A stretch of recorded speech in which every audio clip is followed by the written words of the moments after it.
দুর্গাপুজোর সামনে রেখে শিলিগুড়ি পুর নিগমের ১৯ নম্বর ওয়ার্ডে আয়োজিত হল দুস্থদের জন্য বস্ত্র বিতরণ কর্মসূচি। শ্রী বিজন কুমার দাসের উদ্যোগে আয়োজিত এই অনুষ্ঠানে উপস্থিত ছিলেন শিলিগুড়ি পুর নিগমের মেয়র গৌতম দেব। সকাল থেকেই কর্মসূচি শুরু হয়, যা চলে দুপুর 12:30 পর্যন্ত। বিজনবাবু জানান, প্রায় ১৫০০ দুস্থ মানুষকে বস্ত্র বিতরণ করা হয়, যা তাদের পুজোর আনন্দে সামিল হতে সাহায্য করবে। মেয়র গৌতম দেব বলেন, এ ধরনের সামাজিক উদ্যোগ আমাদের আরও অনুপ্রাণিত করে। সমাজের সকল স্তরের মানুষকে একত্রিত করে সহযোগিতার এই বন্ধনকে শক্তিশালী করতে হবে। শিলিগুড়ি পুর নিগমের সহযোগিতায় এ ধরনের উদ্যোগ ভবিষ্যতেও আরও নেওয়া হবে বলে আশ্বাস দেন তিনি। Bureau report, Bangla digital TV.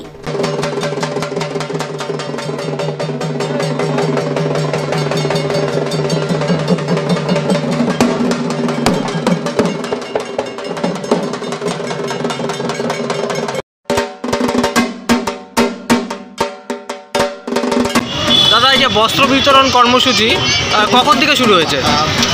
10:30 11টা এটা চলবে, মানে 1টা 1:30 2টা অব্দি লোক আসতে থাকবে, চলতে থাকবে। কতজনকে এখনো পর্যন্ত দেওয়া হয়েছে? এখন অব্দি 1,500 হয়ে গেছে, 2,000 টার্গেট। 2000। আর এই যে যারা পাচ্ছেন তাদের কি প্রতিক্রিয়া, কি তারা কেমন মনে হয়? তারা প্রচণ্ড খুশি, তারা প্রতিবার পায়। আচ্ছা। আর আমার যা মানে আইডিয়া, শিলিগুড়িতে এত বেশি মনে হয় না কেউ দেয়। আচ্ছা আচ্ছা। আর সারাটা বছর আমার এই দাদা কাজ করে। আচ্ছা।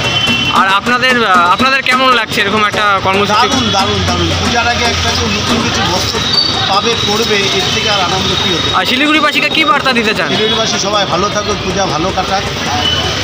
আপনার নামটা বলবেন? বিজু ভাই।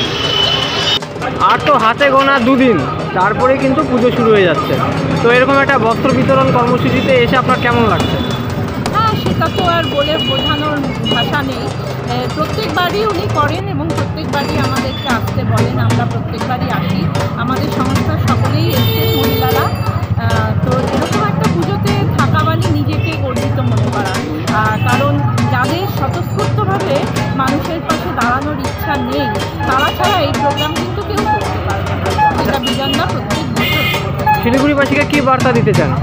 শিলিগুড়িবাসীকে এই বার্তাই দিতে চাই যে আমরা শুধু আমাদের জন্য ভাবি, তো যদি শহরের মানুষরা একটুখানি এই অসহায় দুস্থ মানুষদের জন্য একটু ভাবে, নিজেদের ভাবনাটাকে একটু কম করে যদি তাদের দিকেও একটু ভাবনার দৃষ্টি রাখে, তাহলে বোধহয় শহরটা আরও সুন্দর হয়। এই পুজোর দিনে হয়তো তারাও একটু হাসি খুশি থাকতে পারে। আপনার নামটা? আমার নাম Sangita Basu, Siliguri smile charity women অর্গানাইজেশনের আমি কর্মরত। ধন্যবাদ।